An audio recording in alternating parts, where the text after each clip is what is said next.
ਖਾਲਸਾ ਵਾਹਿਗੁਰੂ ਜੀ ਕੀ ਫਤਿਹ। ਗੁਰੂ ਗ੍ਰੰਥ ਕਲ ਯੁਗ ਭਇਓ। ਪਰਮ ਸਤਿਕਾਰਯੋਗ ਸਤਿਗੁਰਾਂ ਦੀ ਸਾਜੀ ਨਿਵਾਜੀ ਗੁਰੂ ਰੂਪ ਖਾਲਸਾ ਪਿਆਰੀ ਸਾਧ ਸੰਗਤ ਜੀਓ, ਫਤਿਹ ਪ੍ਰਵਾਨ ਕਰੋ। ਵਾਹਿਗੁਰੂ ਜੀ ਕਾ ਖਾਲਸਾ ਵਾਹਿਗੁਰੂ ਜੀ ਕੀ ਫਤਿਹ। ਵਡਭਾਗੇ ਹੋਂ ਸਤਿਗੁਰਾਂ ਦੇ ਹਜ਼ੂਰ ਸਜੇ ਦਰਬਾਰ ਅੰਦਰ। ਧੰਨ ਧੰਨ ਧੰਨ ਸਤਿਗੁਰੂ ਸਾਹਿਬ ਸ੍ਰੀ ਗੁਰੂ ਗ੍ਰੰਥ ਸਾਹਿਬ ਮਹਾਰਾਜ ਜੀ ਦੀ ਮਹਾਨ ਛਤਰ ਛਾਇਆ ਹੇਠ ਸ਼ਾਮ ਦੇ ਦੀਵਾਨ ਦੇ ਵਿੱਚ ਜੁੜ ਮਿਲ ਬੈਠ ਕੇ ਤੇ ਨੈੱਟ ਦੇ ਰਾਹੀਂ ਜੁੜ ਕੇ ਗੁਰੂ ਦੇ ਚਰਨਾਂ ਦਾ ਪਿਆਰ ਲੈਂਦੇ ਹੋਏ ਕੀਰਤਨ ਦਾ ਆਨੰਦ ਮਾਣ ਰਹੇ ਸੀ। ਆਓ ਹੁਣ ਕੁਝ ਸਮਾਂ ਸਤਿਗੁਰੂ ਪਾਤਸ਼ਾਹ ਜੀ ਦੀ ਮਹਾਨ ਅਸ਼ੀਰਵਾਦ ਦੇ ਨਾਲ ਲੜੀਵਾਰ ਚੱਲ ਰਿਹਾ ਇਤਿਹਾਸ ਸਤਿਗੁਰਾਂ ਦੇ ਜੀਵਨ ਦੀ ਅਮਰ ਗਾਥਾ ਸਰਵਣ ਕਰੀਏ। ਆਪ ਨੇ ਬੜੇ ਪਿਆਰ ਨਾਲ ਸੁਣਿਆ। ਧੰਨ ਸ੍ਰੀ ਗੁਰੂ ਗ੍ਰੰਥ ਸਾਹਿਬ ਮਹਾਰਾਜ ਜੀ ਦੀ ਅੰਮ੍ਰਿਤ ਰੂਪ ਬਾਣੀ ਦੀ ਰਚਨਾ ਪੰਚਮ ਪਾਤਸ਼ਾਹ ਪੰਜਵੇਂ ਗੁਰੂ ਨਾਨਕ ਧੰਨ ਸ੍ਰੀ ਗੁਰੂ ਅਰਜਨ ਦੇਵ ਮਹਾਰਾਜ ਜੀ ਨੇ ਕੀਤੀ। ਭਾਈ ਬੰਨੋ ਜੀ ਆਏ, ਲਾਹੌਰ ਭੇਜੇ ਜਿਲਦ ਬਣਾਉਣ ਵਾਸਤੇ। ਇੱਕ ਸਰੂਪ ਉਹਨਾਂ ਨੇ ਹੋਰ ਨਾਲ ਲਿਖ ਲਿਆਂਦਾ। ਵਾਪਸ ਆਏ ਮੁੜ ਕੇ ਸਾਰੀਆਂ ਸੰਗਤਾਂ ਬੜਾ ਚਾਅ ਹੋਇਆ, ਖੁਸ਼ੀਆਂ ਹੋਈਆਂ। ਸਤਿਗੁਰੂ ਮਹਾਰਾਜ ਜੀ ਨੇ ਉੱਠ ਕੇ ਨਮਸਕਾਰ ਕੀਤੀ ਤੇ ਕਈ ਬਚਨ ਕੀਤੇ। ਸਤਿਗੁਰੂ ਪਾਤਸ਼ਾਹ ਨੇ ਰਹਿਮਤਾਂ ਭਰੇ ਅਸ਼ੀਰਵਾਦ ਦਿੱਤੀ, ਬਾਣੀ ਨਾਲ ਜੁੜਨ ਦਾ ਉਪਦੇਸ਼ ਦਿੱਤਾ, ਸਤਿਗੁਰਾਂ ਦੇ ਦੀਦਾਰ ਕਰਨ ਦਾ ਉਪਦੇਸ਼ ਦਿੱਤਾ। ਸੋ ਆਓ ਇਸ ਚੱਲਦੇ ਇਤਿਹਾਸ ਦੇ ਨਾਲ ਜੁੜੀਏ। ਪਾਤਸ਼ਾਹ ਹੋਰ ਕੀ ਬਚਨ ਕਰਦੇ ਹਨ? ਮਨ ਦੀ ਇਕਾਗਰਤਾ, ਗੁਰੂ ਚਰਨਾਂ ਦਾ ਪਿਆਰ, ਰਸਨਾ ਦੀ ਪਵਿੱਤਰਤਾ ਬਣਾਈਏ, ਉਚਾਰੀਏ। ਸਤਨਾਮ ਸ੍ਰੀ ਵਾਹਿਗੁਰੂ ਸਾਹਿਬ ਜੀਓ। ਸਤਨਾਮ ਸ੍ਰੀ ਵਾਹਿਗੁਰੂ ਸਾਹਿਬ ਜੀਓ। ਗੁਰੂ ਗ੍ਰੰਥ ਕਲ ਯੁਗ ਭਇਓ। ਪਾਤਸ਼ਾਹ ਕਹਿੰਦੇ ਕਲਯੁਗ ਦੇ ਵਿੱਚ ਇਸੇ ਕਰਕੇ ਕਲਯੁਗ ਦੇ ਤਾਰਨਹਾਰ ਅੰਮ੍ਰਿਤ ਰੂਪ ਬਾਣੀ ਜੁਗੋ ਜੁਗ ਟਲ ਗੁਰੂ ਗ੍ਰੰਥ ਸਾਹਿਬ ਮਹਾਰਾਜ ਜੀ ਹਨ। ਸ੍ਰੀ ਗੁਰੂ ਰੂਪ ਮਹਾਨ ਜੋ ਧੰਨ ਸ੍ਰੀ ਗੁਰੂ ਨਾਨਕ ਗੁਰੂ ਗੋਬਿੰਦ ਸਿੰਘ ਦਸਾਂ ਪਾਤਸ਼ਾਹੀਆਂ ਦੀ ਆਤਮਿਕ ਜੋਤ ਮਹਾਨ ਸਰੂਪ ਨੇ। 10 ਪਾਤਸ਼ਾਹੀਆਂ ਰੂਪ ਇਹ, ਦਸਾਂ ਪਾਤਸ਼ਾਹੀਆਂ ਦਾ ਰੂਪ ਤੇ ਨਿਰੰਕਾਰ ਦਾ ਸਰੂਪ ਨੇ। ਬਹੁ ਬਹੁ ਬਾਣੀ ਨਿਰੰਕਾਰ ਹੈ। ਗੁਰੂ ਗ੍ਰੰਥ ਜੀ ਜਾਣ ਜੁਗੋ ਜੁਗੋ ਟਲ ਧੰਨ ਸ੍ਰੀ ਗੁਰੂ ਗ੍ਰੰਥ ਸਾਹਿਬ ਮਹਾਰਾਜ ਜੀ ਨੂੰ ਜਾਣਨਾ ਕਰੀਏ, ਕਿਉਂਕਿ ਵਾਹੋ ਵਾਹੋ ਬਾਣੀ ਨਿਰੰਕਾਰ ਹੈ। ਤਿਸ ਜੇ ਵਡਿਆ ਵਰ ਨਾ ਕੋਈ, ਜਿਹਦੇ ਵੱਡਾ ਕੋਈ ਹੋਰ ਸੰਸਾਰ ਦੇ ਵਿੱਚ ਨਹੀਂ ਹੈ। ਬਾਣੀ ਨਿਰੰਕਾਰ ਹੈ। ਪੋਥੀ ਪਰਮੇਸ਼ਰ ਕਾ ਥਾਨ, ਇਹ ਬਾਣੀ ਦੀ ਆਪਣੀ ਗਵਾਹੀ ਹੈ। ਗੁਰੂ ਗ੍ਰੰਥ ਦਰਸ ਜੈ ਦੇਖਣਾ, ਜਿਨ੍ਹਾਂ ਨੇ ਧੰਨ ਜੁਗੋ ਜੁਗੋ ਟਲ ਗੁਰੂ ਗ੍ਰੰਥ ਸਾਹਿਬ ਮਹਾਰਾਜ ਜੀ ਦਾ ਦਰਸ਼ਨ ਕਰਨਾ। ਸ੍ਰੀ ਗ੍ਰੰਥ ਦਰਸ ਆਏ, ਭਾਵ ਕਿ ਜਿਨ੍ਹਾਂ ਨੇ ਵੀ ਗੁਰੂ ਦੇ ਦੀਦਾਰ ਕਰਨੇ ਨੇ, ਗੁਰੂ ਦੇ ਚਰਨ ਪਰਸਣੇ ਨੇ, ਤਾਂ ਕੀ ਕਰੇ? ਜੁਗੋ ਜੁਗ ਟਲ ਗੁਰੂ ਗ੍ਰੰਥ ਸਾਹਿਬ ਮਹਾਰਾਜ ਜੀ ਦੇ ਦਰਸ਼ਨ ਕਰੇ। ਬਾਤ ਕਰਨ ਗੁਰ ਸੋਚ ਹੈ, ਜਿਹੜਾ ਕੋਈ ਗੁਰੂ ਦੇ ਨਾਲ ਗੱਲ ਕਰਨੀ ਚਾਹੁੰਦਾ ਹੈ, ਸਤਿਗੁਰਾਂ ਦੇ ਨਾਲ ਵਿਚਾਰ ਕਰਨੀ ਚਾਹੁੰਦਾ ਹੈ, ਪੜ੍ਹੈ ਗ੍ਰੰਥ ਮਨ ਲਾਏ, ਤਾਂ ਧੰਨ ਸ੍ਰੀ ਗੁਰੂ ਗ੍ਰੰਥ ਸਾਹਿਬ ਮਹਾਰਾਜ ਜੀ ਨੂੰ ਮਨ ਲਾ ਕੇ ਪੜ੍ਹੇ। ਕਿਉਂਕਿ ਜੇ ਕੋਈ ਚਾਹੇ ਗੁਰੂ ਸਿਉ ਕਰਨੀ ਬਾਤ, ਗ੍ਰੰਥ ਜੀ ਪੜ੍ਹੇ ਸੁਣੇ ਵਿਖਿਆਤ। ਇਉਂ ਸਤਿਗੁਰੂ ਪਾਤਸ਼ਾਹ ਜੀ ਦੀ ਅੰਮ੍ਰਿਤ ਰੂਪ ਬਾਣੀ ਪੜ੍ਹਨੀ, ਸੁਣਨੀ, ਵਿਚਾਰਨੀ। ਇਉਂ ਮਾਨੋ ਸਾਡੀ ਗੁਰੂ ਨਾਲ ਗੱਲ ਹੋ ਰਹੀ ਹੈ। ਗੁਰੂ ਸਾਨੂੰ ਬਾਣੀ ਦਾ ਉਪਦੇਸ਼ ਦੇ ਰਹੇ ਨੇ। ਸਾਨੂੰ ਵਿਚਾਰਾਂ ਬਖਸ਼ ਰਹੇ ਨੇ। ਚੌਪਈ ਆਗਿਆ ਔਰ ਸੁਨੋ ਮਨ ਲਾਏ। ਮਹਾਰਾਜ ਕਹਿੰਦੇ ਹੋਰ ਇੱਕ ਆਗਿਆ ਮਨ ਲਾ ਕੇ ਸੁਣੋ। ਸਭ ਹੀ ਮਨ ਧਾਰੋ ਸੁਖ ਪਾਏ। ਬੜੇ ਮਨ ਦੇ ਵਿੱਚ ਧਾਰਨ ਕਰੋ, ਸੁਖ ਪ੍ਰਾਪਤ ਹੋਣਗੇ। ਪਾਛੇ ਚਲੀ ਰੀਤ ਇਹ ਆਈ। ਜੋ ਬੜੇ ਲੰਮੇ ਸਮੇਂ ਤੋਂ ਸੰਸਾਰ ਦੇ ਵਿੱਚ ਕੁਝ ਰੀਤਾਂ ਚੱਲੀਆਂ ਆਈਆਂ ਨੇ। ਨਿਰਤਕ ਪਾਛੇ ਐਸ ਕਰਾਈ। ਜਿਹੜੇ ਸੰਸਾਰ ਦੇ ਲੋਕ, ਸਨਾਤਨ ਧਰਮੀ ਲੋਕ ਜਾਂ ਮਿਰਤਕ, ਜਦੋਂ ਕੋਈ ਪ੍ਰਾਣੀ ਚੜ੍ਹਾਈ ਕਰ ਜਾਂਦਾ ਇਉਂ ਕਰਦੇ ਰਹੇ। ਗਰਨ ਪੁਰਾਣ ਪੜਾਵਤ ਕੋ। ਕਿਉਂਕਿ ਅੱਜ ਵੀ ਜਿਹੜੇ ਸਨਾਤਨ ਧਰਮੀ ਹਿੰਦੁਸਤਾਨ ਦੇ ਵਿੱਚ ਸੰਸਕ੍ਰਿਤੀ ਲੋਕ ਨੇ, ਉਹ ਗਰੜ ਪੁਰਾਣ ਦੀ ਕਥਾ ਜਦੋਂ ਕੋਈ ਪ੍ਰਾਣੀ ਚੜ੍ਹਾਈ ਕਰ ਜਾਂਦਾ ਹੈ, ਜਾਂ ਸ੍ਰੀਮਦ ਭਾਗਵਤ ਪੁਰਾਣ, ਇਸ ਤਰ੍ਹਾਂ ਉਹ ਕਥਾ ਕਰਾਉਂਦੇ ਨੇ। ਔਰ ਪੁਰਾਣ ਪੜਨ ਮਤ ਲੋ। ਹੋਰ ਮਾਤਾਂ ਦੇ ਲੋਕ ਹੋਰ ਪੁਰਾਣ ਪੜ੍ਹਦੇ ਨੇ। ਵੇਦ ਪੁਰਾਣ ਅਵ ਸਭ ਮਿਥਲੀਨੇ। ਆਪੋ ਆਪਣੇ ਧਰਮਾਂ ਅਨੁਸਾਰ ਆਪੋ ਆਪਣੇ ਤਰੀਕੇ ਸਾਰਿਆਂ ਨੇ ਬਣਾਏ ਹੋਏ ਨੇ। ਜਦੋਂ ਕੋਈ ਪ੍ਰਾਣੀ ਚੜ੍ਹਾਈ ਕਰ ਜਾਂਦਾ, ਉਸ ਤੋਂ ਬਾਅਦ ਉਹ ਕਿਰਿਆ ਕਰਦੇ ਨੇ। ਸਭ ਕਾ ਸਾਰ ਗ੍ਰੰਥ ਜੀ ਕੀਨੇ। ਸਤਿਗੁਰੂ ਮਹਾਰਾਜ ਕਹਿੰਦੇ ਅਸੀਂ ਗੁਰਸਿੱਖਾਂ ਨੂੰ ਧੁਰੋਂ ਦਰਗਾਹੋਂ ਆਈ ਹੋਈ ਬਾਣੀ, ਨਿਰੰਕਾਰ ਸਰੂਪ ਜੋ ਰੂਪ ਹੈ, ਬਾਣੀ ਦੀ ਬਖਸ਼ਿਸ਼ ਕੀਤੀ ਹੈ। ਗ੍ਰੰਥ ਸਾਹਿਬ ਜੀ ਦੀ ਰਚਨਾ ਹੋਈ ਹੈ। ਮ੍ਰਿਤ ਪਾਛੇ ਇਹ ਰੀਤ ਸੋ ਕਰੋ।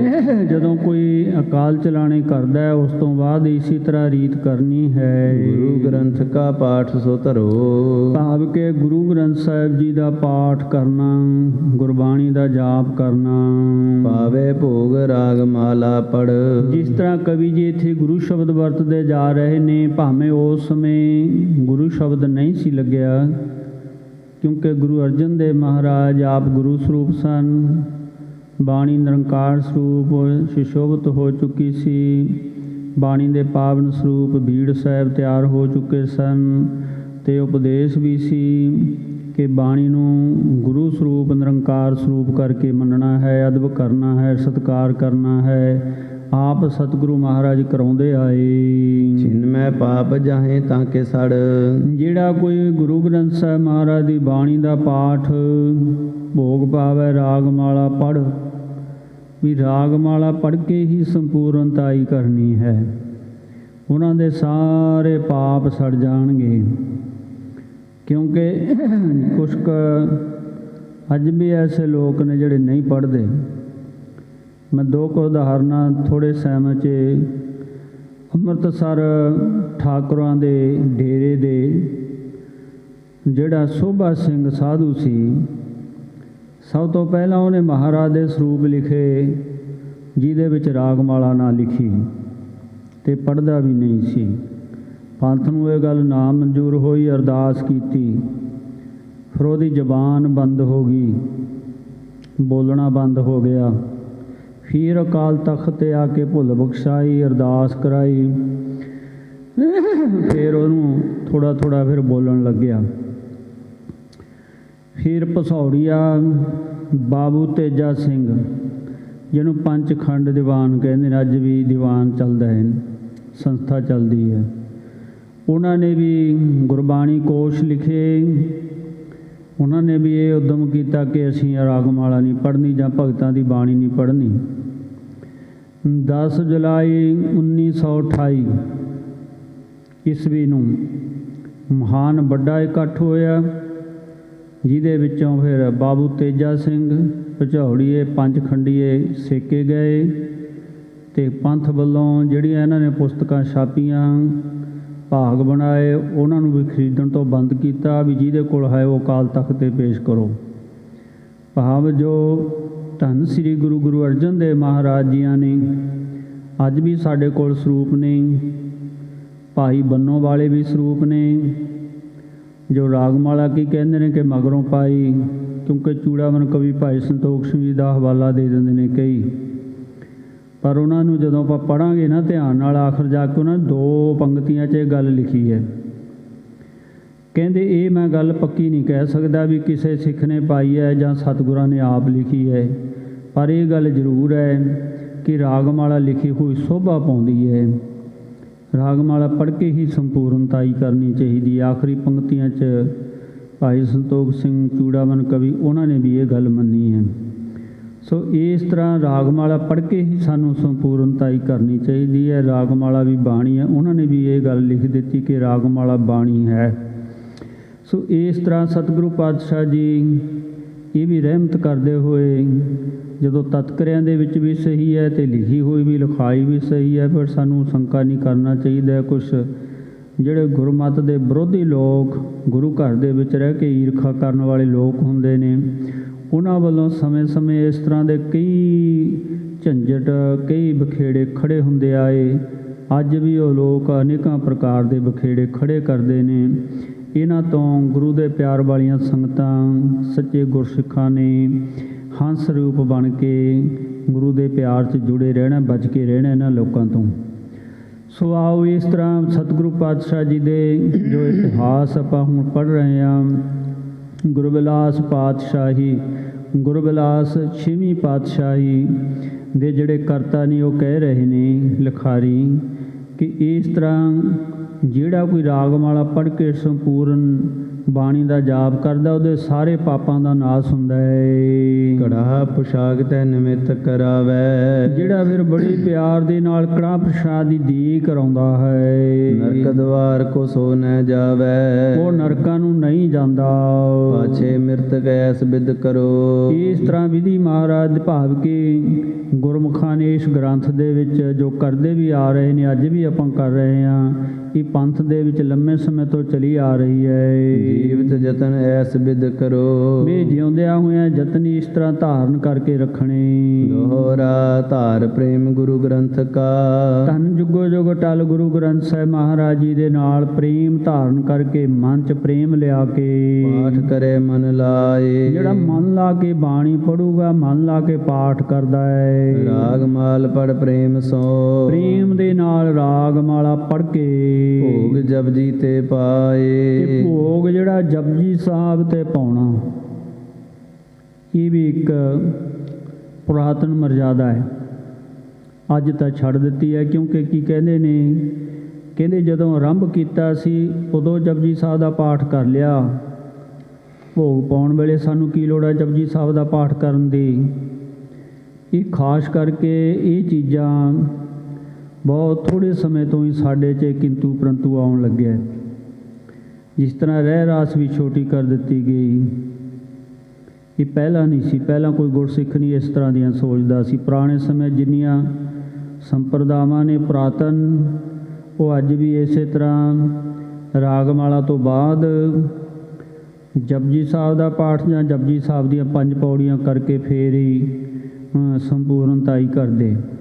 ਖਾਸ ਕਰਕੇ ਬੁੱਢਾ ਦਲ ਦੇ ਵਿੱਚ ਅੱਜ ਵੀ ਹੈ, ਉਹ ਅੱਜ ਵੀ ਸਵੇ ਭਾਵ ਕੇ ਸ਼ਬਦ ਹਜ਼ਾਰੇ ਪੜ੍ਹ ਕੇ ਫਿਰ ਉਪਰੰਤ ਜਪਜੀ ਸਾਹਿਬ ਦਾ ਪਾਠ ਕਰਕੇ ਫਿਰ ਆਨੰਦ ਸਾਹਿਬ ਜੀ ਦਾ ਸੰਪੂਰਨ 40 ਪੌੜੀਆਂ ਦਾ ਕਰਕੇ ਸੰਪੂਰਨਤਾਈ ਭੋਗ ਪਾਉਂਦੇ ਨੇ। ਇਸ ਤਰ੍ਹਾਂ ਆਪਣੇ ਵੀ ਗੁਰੂ ਘਰ ਆਪਾਂ 40 ਪੌੜੀਆਂ ਦਾ ਸੰਪੂਰਨ ਪਾਠ ਕਰਦੇ ਹਾਂ, ਕਿਉਂਕਿ ਜਪਜੀ ਸਾਹਿਬ ਜੀ ਤੋਂ ਹੀ ਆਰੰਭ ਹੋਇਆ ਹੈ।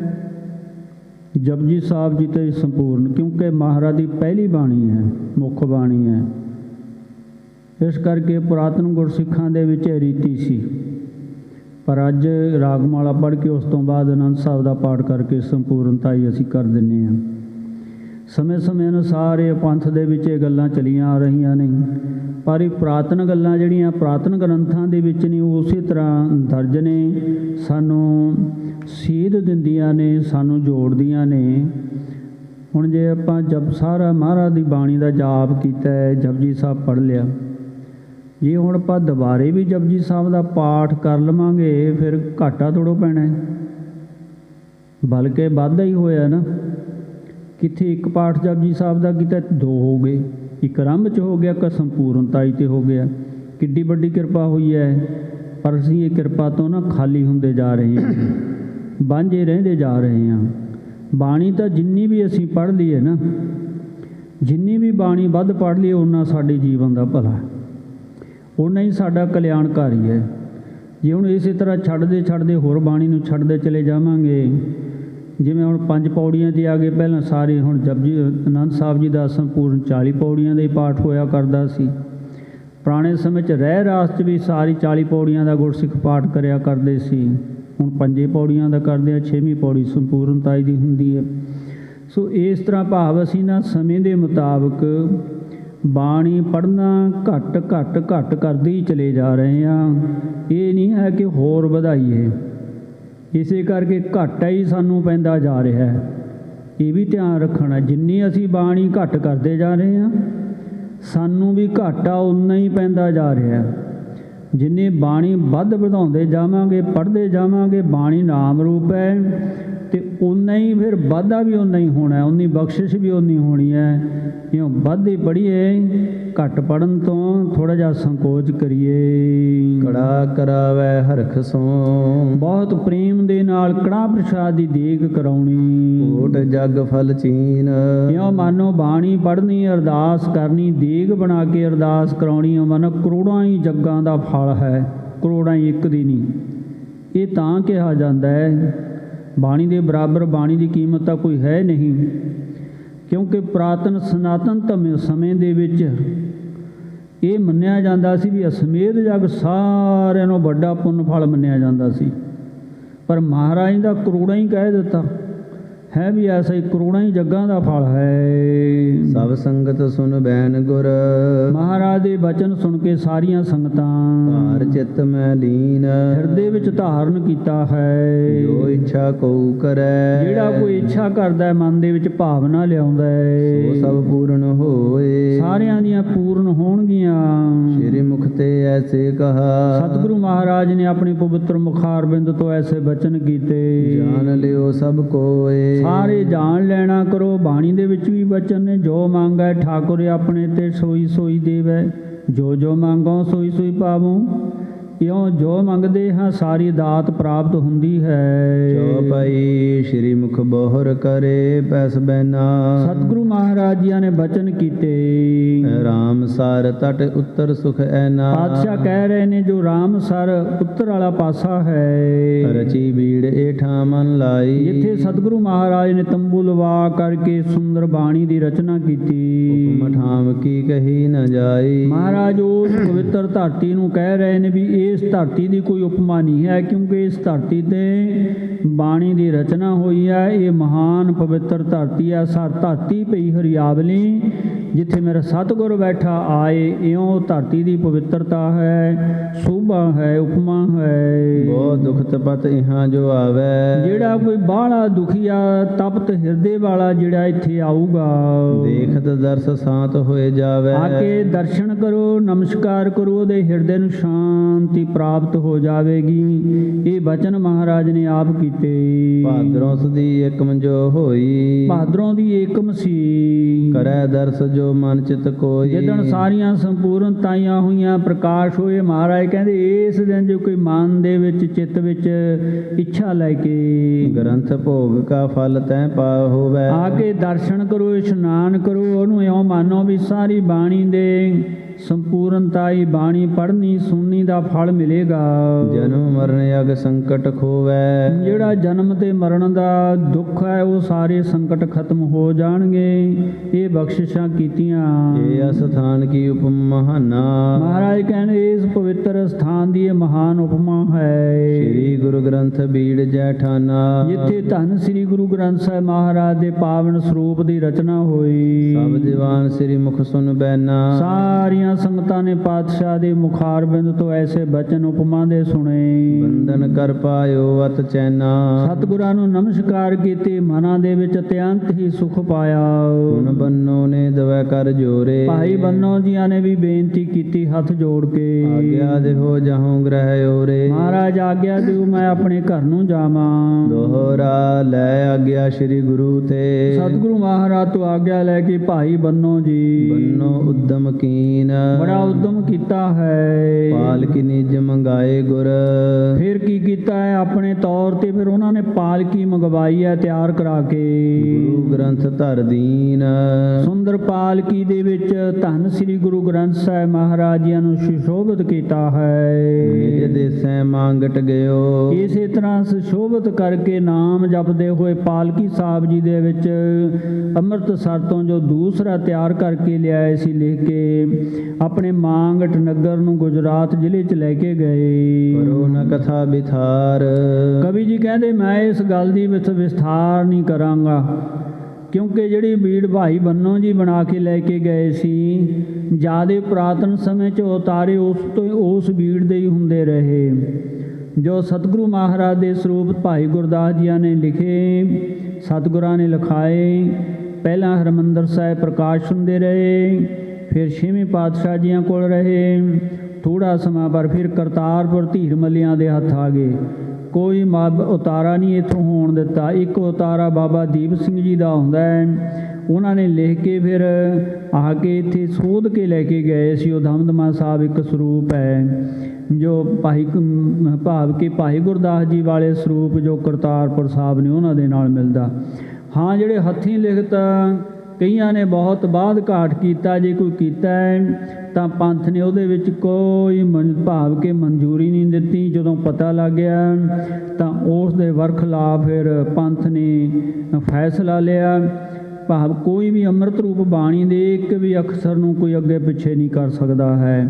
ਸਤਿਗੁਰਾਂ ਨੇ ਵੀ ਸਾਰੀ ਤਰਤੀਬ ਇਸੇ ਕਰਕੇ ਸ਼ਬਦਾਂ ਦਾ ਲਿਖਣਾ, ਕੱਲੇ ਕੱਲੇ ਸ਼ਬਦ ਦਾ ਲਿਖਣਾ, ਸਾਰੇ ਸੰਪੂਰਨ ਸ਼ਬਦਾਂ ਦਾ ਲਿਖਣਾ, ਸਾਰੇ ਜੋੜ ਹਿੰਦਸੇ ਸਾਰੇ ਪੂਰੇ ਸਹੀ ਉਤਰਦੇ ਨੇ। ਇਸੇ ਕਰਕੇ ਮਹਾਰਾਜ ਨੇ ਤਰਤੀਬਬੰਦੀ ਕੀਤੀ ਹੋਈ ਹੈ। ਇਉਂ ਭਾਈ ਬੰਨੋ ਜੀ ਫਿਰ ਲੈ ਕੇ ਚਲੇ ਜਾਂਦੇ ਨੇ। ਕਵੀ ਜੀ ਕਹਿੰਦੇ ਮੈਂ ਗਾਹਾਂ ਇਸ ਤੋਂ ਅੱਗੇ ਨਹੀਂ ਕਹਿ ਸਕਦਾ ਕੁਛ। ਗ੍ਰੰਥ ਵੱਡਣ ਤੇ ਹੋਂ ਡਰੋਂ। ਮੈਂ ਡਰਦਾ ਹਾਂ ਕਿ ਗ੍ਰੰਥ ਸਾਹਿਬ ਵੱਡਾ ਨਾ ਹੋ ਜਾਵੇ। ਸੂਖਮ ਕਰਿਓ ਉਚਾਰ। ਇਸ ਕਰਕੇ ਸੂਖਮ ਹੀ ਉਚਾਰਨ ਕੀਤਾ ਹੈ। ਜੋ ਭਾਈ ਏਕ ਗ੍ਰੰਥ ਜੀ ਤਹਾਂ ਸਿਧਾਇਓ।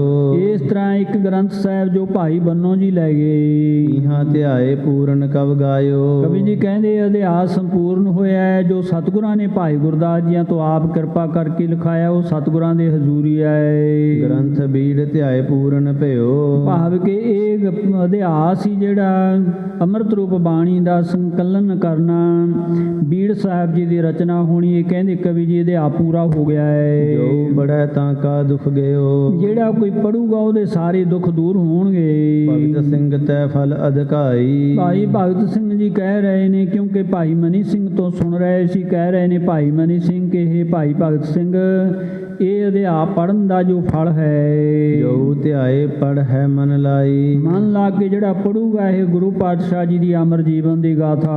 ਗ੍ਰੰਥ ਭੋਗ ਕੇ ਫਲ ਕੋ ਪਾਵੈ। ਇਉਂ ਮਾਨੋ ਜੈਸਾ ਅੰਮ੍ਰਿਤ ਰੂਪ ਬਾਣੀ ਦਾ ਜਾਪ ਕਰ ਲਿਆ, ਭੋਗ ਪਾ ਲਿਆ, ਸਹਿਜ ਪਾਠ ਕਰਕੇ ਜਾਂ ਬਾਣੀ ਸੁਣ ਕੇ, ਜੈਸਾ ਇਹ ਸਾਰਾ ਅਧਿਆਪ ਪਿਆਰ ਨਾਲ ਸੁਣ ਲਿਆ।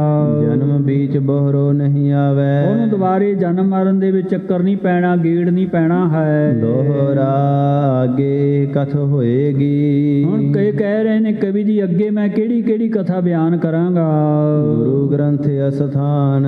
ਗੁਰੂ ਗ੍ਰੰਥ ਸਾਹਿਬ ਮਹਾਰਾਜ ਜੀ ਦਾ ਫਿਰ ਸ਼ੋਭਤ ਕਰਨਾ, ਕਿਸ ਸਥਾਨ ਤੇ ਪਹਿਲੇ ਪ੍ਰਕਾਸ਼ ਹੋਣੇ। ਹਰਗੋਬਿੰਦ ਕੇ ਵਿਆਹ ਕੀ। ਫਿਰ ਅੱਗੇ ਹਰਗੋਬਿੰਦ ਸਾਹਿਬ ਮਹਾਰਾਜ ਦੇ ਵਿਆਹ ਦਾ ਪ੍ਰਸੰਗ ਕਵੀ ਜੀ ਕਹਿੰਦੇ ਅੱਗੇ ਆਰੰਭ ਕਰਾਂਗੇ। ਹੋਏ ਹੈ ਕਥਾ ਮਹਾਨ। ਇਹ ਵੀ ਮਹਾਨ ਕਥਾ ਅੱਗੇ ਆ ਜਾਣੀ ਹੈ। ਇਤ ਸ੍ਰੀ ਗੁਰੂ ਬਿਲਾਸ ਸ੍ਰੀ ਗ੍ਰੰਥ ਸਾਹਿਬ ਜੀ ਕੀ ਬੀੜ ਵਰਣਨੰਗ ਨਾਮ ਚਤੁਰਥੋ ਧਿਆਏ। ਸੋ ਇਸ ਤਰ੍ਹਾਂ ਇਹ ਚੌਥਾ ਅਧਿਆਇ ਅੰਮ੍ਰਿਤ ਰੂਪ ਬਾਣੀ ਜੀ ਦੀ ਰਚਨਾ ਕਵੀ ਜੀ ਕਹਿੰਦੇ ਸੰਪੂਰਨ ਹੋ ਰਿਹਾ ਹੈ। ਸਮਾਪਤ ਮਸਤ ਸੁਭ ਮਸਤ।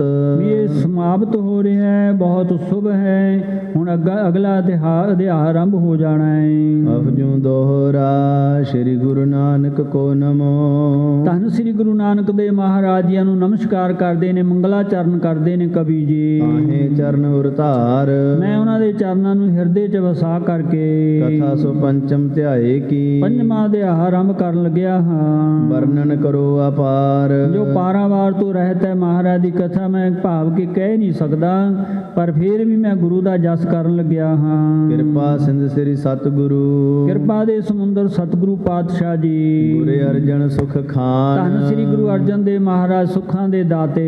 ਸਭ ਕੋ ਨਿਕਟ ਬੁਲਾਏ ਕੈ। ਸਾਰਿਆਂ ਨੂੰ ਆਪਣੇ ਕੋਲ ਬੁਲਾ ਲਿਆ ਹੈ। ਲਾਇਓ ਤਬੈ ਦੀਵਾਨ। ਦੀਵਾਨ ਲਾ ਲੈਂਦੇ ਨੇ ਸੱਚੇ ਪਾਤਸ਼ਾਹ ਜੀ। ਜੋ ਭਈ ਗੁਰਦਾਸ ਦਾਸ ਬੁੱਢਾ ਸਭ ਹੀ ਕਠਾਏ। ਇਉਂ ਰਾਮਸਰ ਸਰੋਵਰ ਤੇ ਬਾਬਾ ਬੁੱਢਾ ਜੀ ਭਾਈ ਗੁਰਦਾਸ ਜੀ ਵੀ ਨਾਲ ਸੰਗਤਾਂ ਹਨ। ਗੁਰ ਅਰਜਨ ਤਾ ਬਚਨ ਸੁਣਾਏ। ਧੰਨ ਗੁਰੂ ਅਰਜਨ ਦੇਵ ਮਹਾਰਾਜ ਜੀਆਂ ਨੇ ਬਚਨ ਕੀਤੇ। ਕਹੋ ਵਿਚਾਰ ਸਭੈ ਅਸਥਾਨਾ। ਕਹਿਣ ਲੱਗੇ ਵੀ ਸਾਰੇ ਬਚਨ ਕਰੋ ਗੁਰਸਿੱਖੋ। ਬਾਬਾ ਬੁੱਢਾ ਜੀ ਨੂੰ ਕਿਹਾ ਦੱਸੋ ਜਹਾਂ ਗ੍ਰੰਥ ਸਥਾਪਨ ਠਾਨਾ। ਵੀ ਜਿੱਥੇ ਆਪਾਂ ਗ੍ਰੰਥ ਸਾਹਿਬ ਜੀਆਂ ਨੂੰ ਸਥਾਪਨ ਕਰੀਏ। ਬੁੱਢੇ ਕਹਾ ਆਪ ਪ੍ਰਭ ਜਾਨੋ। ਬਾਬਾ ਬੁੱਢਾ ਜੀ ਬੇਨਤੀ ਕਰਦੇ ਨੇ ਸੱਚੇ ਪਾਤਸ਼ਾਹ ਆਪ ਹੀ ਜਾਣਦੇ ਹੋ। ਤੁਮ ਤੇ ਪ੍ਰਭ ਜੀ ਕੌਣ ਸਿਆਨੋ। ਆਪ ਜੀ ਤੋਂ ਵੱਡਾ ਕੌਣ ਹੈ ਜੀ। ਸ੍ਰੀ ਗ੍ਰੰਥ ਲਾਇਕ ਦਰਬਾਰਾ। ਕਿਉਂਕਿ ਗ੍ਰੰਥ ਸਾਹਿਬ ਜੀ ਦੇ ਲਾਇਕ ਤਾਂ ਦਰਬਾਰ ਸਾਹਿਬ ਹੈ ਹਰਮੰਦਰ ਸਾਹਿਬ। ਹੋਰ ਸਥਾਨ ਨ ਕੋਏ ਮੁਰਾਰਾ। ਹੋਰ ਹੀ ਮੁਰਾਰੀ ਭਾਵ ਕਿ ਇਹ ਸਤਿਗੁਰੂ ਜੀ ਹੋਰ ਕੋਈ ਐਡਾ ਵੱਡਾ ਸਥਾਨ ਨਹੀਂ ਹੈ। ਏਸਨ ਸ੍ਰੀ ਗੁਰ ਭਇਓ ਆਨੰਦਾ। ਤਾਂ ਇਹ ਸੁਣ ਕੇ ਧੰਨ ਗੁਰੂ ਅਰਜਨ ਦੇਵ ਮਹਾਰਾਜ ਬੜੇ ਪ੍ਰਸੰਨ ਹੋਏ। ਮਾਨੋ ਦਿਖਿਓ ਦੂਜ ਕੋ ਚੰਦਾ। ਕਿਉਂ ਮਾਨੋ ਕਿ ਇਹ ਹੀ ਬਹੁਤ ਸੁੰਦਰ ਸਥਾਨ ਹੈ ਜਿਵੇਂ ਦੂਜ ਦਾ ਚੰਦਰਮਾ ਚੜ੍ਹਦਾ ਹੁੰਦਾ ਇੰਨੀ ਖੁਸ਼ੀ ਹੋਈ। ਸ੍ਰੀ ਦਰਬਾਰ ਕੀ ਉਪਮ ਉਚਾਰੀ। ਦਰਬਾਰ ਸਾਹਿਬ ਜੀ ਦੀ ਉਪਮਾ ਕੀਤੀ ਹੈ। ਇਹ ਸਾਹਮਣੇ ਤਰਲੋਕੀ ਸਾਰੀ। ਤਿੰਨਾਂ ਲੋਕਾਂ ਦੇ ਵਿੱਚ ਇਸ ਤਰ੍ਹਾਂ ਦਾ ਸਥਾਨ ਹੈ ਨਹੀਂ, ਹੈ ਵੀ ਨਹੀਂ, ਇਹ ਵੀ ਸੱਚ ਹੈ। ਹਰਮੰਦਰ ਸਾਹਿਬ ਜੋ ਹੈ ਤਿੰਨਾਂ ਲੋਕਾਂ 'ਚ ਵੀ ਇਸ ਤਰ੍ਹਾਂ ਦਾ ਸਥਾਨ ਨਹੀਂ ਹੈ। ਸਮ ਜਹਾਜ ਬਨ ਹੈ ਦਰਬਾਰਾ। ਕਿਉਂਕਿ ਜਹਾਜ਼ ਦੀ ਨਿਆਈ ਦਰਬਾਰ ਸਾਹਿਬ ਬਣਿਆ ਹੋਇਆ ਹੈ। ਕਰੈ ਜੀਵ ਭਵ ਸਿੰਧ ਅਪਾਰਾ। ਆ ਸੰਸਾਰ ਦੇ ਜੀਵਾਂ ਨੂੰ ਪਾਰ ਉਤਾਰਨ ਕਰਨ ਵਾਸਤੇ। ਨਿਤ ਨੂਤਨ ਮੰਗਲ ਇਹਾਂ ਹੋਵੈ। ਕਿਉਂਕਿ ਨਿਤਾ ਪ੍ਰਤੀ ਨਵਾਂ ਹੀ ਮੰਗਲ ਭਾਵ ਹਰ ਸਮੇਂ ਅੰਮ੍ਰਿਤ ਰਸ ਕੀਰਤਨ ਨਾਮ ਦਾ ਜਸ ਹੋ ਰਿਹਾ ਹੈ। ਇਹ ਦਰਸ਼ਨ ਅਗ ਸਗਲੇ ਖੋਵੈ। ਇਹਦੇ ਦਰਸ਼ਨ ਸਾਰੇ ਹੀ ਪਾਪਾਂ ਦਾ ਨਾਸ਼ ਹੁੰਦਾ ਹੈ। ਹਰਿਮੰਦਰ ਸਾਹਿਬ ਜੀ ਦੇ ਦੀਦਾਰ ਕਰਨੇ। ਆਓ ਸਮੇਂ ਦੀ ਸਮਾਪਤੀ ਹੈ। ਪਿਆਰ ਦੇ ਨਾਲ ਅਗਲਾ ਇਤਿਹਾਸ ਕੱਲ੍ਹ ਨੂੰ ਸੁਣਿਓ ਕਿਵੇਂ ਹਰਿਮੰਦਰ ਸਾਹਿਬ ਮਹਾਰਾਜ ਬਖਸ਼ਿਸ਼ਾਂ ਕਰਦੇ ਨੇ। ਧੰਨ ਜੁਗੋ ਜੁਗ ਟਲ ਗੁਰੂ ਗ੍ਰੰਥ ਸਾਹਿਬ ਜੀ ਦਾ ਕਿਵੇਂ ਪਹਿਲਾ ਪ੍ਰਕਾਸ਼ ਹੁੰਦਾ ਹੈ। ਸਮ ਜਹਾਜ ਬਨ ਹੈ ਦਰਬਾਰਾ। ਤਰੈ ਜੀਵ ਭਵ ਸਿੰਧ ਅਪਾਰਾ। ਨਿਤ ਨੂਤਨ ਮੰਗਲ ਇਹਾਂ ਹੋਵੈ। ਇਹ ਦਰਸ਼ਨ ਅਗ ਸਗਲੇ ਖੋਵੈ। ਵਾਹਿਗੁਰੂ ਜੀ ਕਾ ਖਾਲਸਾ ਵਾਹਿਗੁਰੂ ਜੀ ਕੀ ਫਤਿਹ।